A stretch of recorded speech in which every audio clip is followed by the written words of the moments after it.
हिक पासे पूरी दुनिया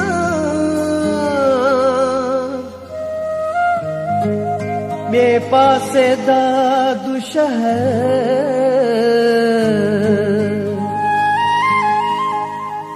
हिक पासे पूरी दुनिया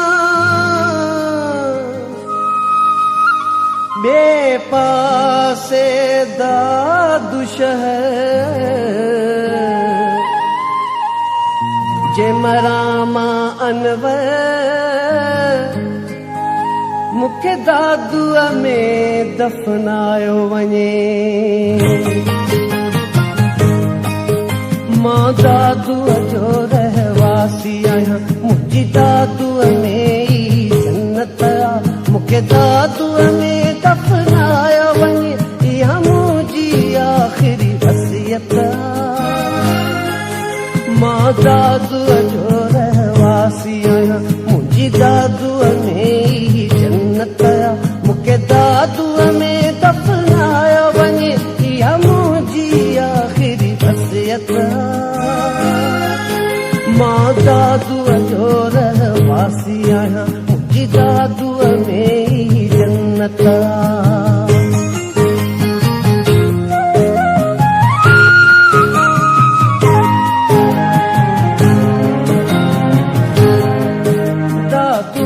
जेकी भी ज़ातियूं आहिनि हर ज़ात जी मूंखे ॿोली मिठी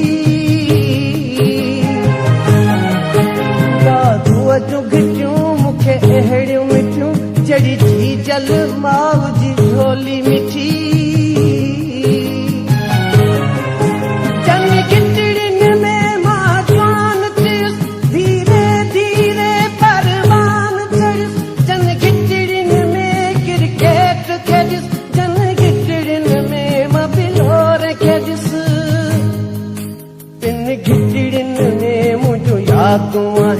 तन घिटिड़ियुनि सां मुंहिंजी मोहबत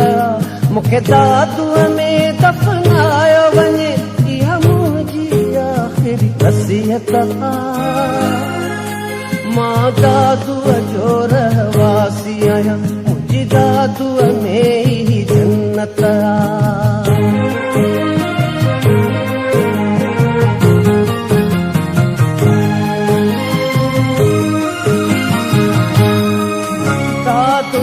माण्हू मुंहिंजे लाइ रुअंदा मुंहिंजे सोग में शहर खे बंदि कंदा अजरक विझंदा संतरा बधंदा वॾे शान सां लाशूं जो खणंदा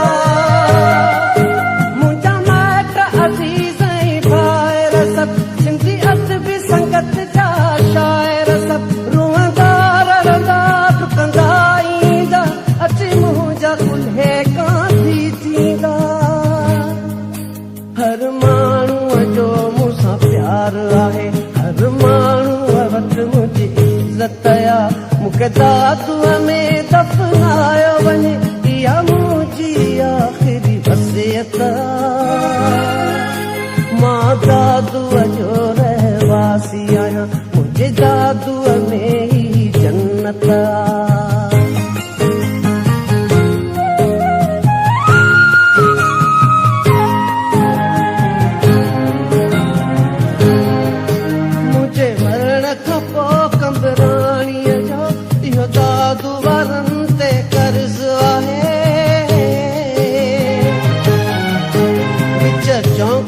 मुंहिंजो जनाज़ो पढ़नि हर नंढड़े वॾे ते फर्ज़ आहे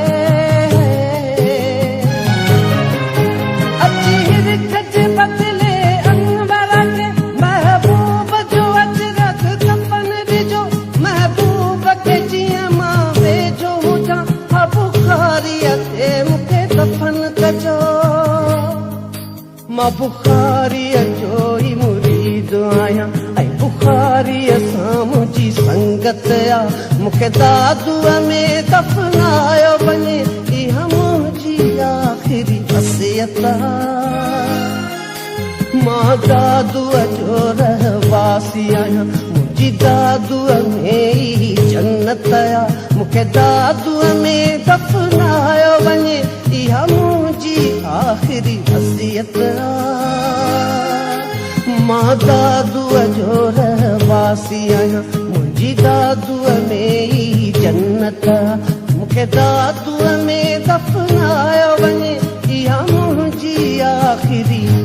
वसियत आ।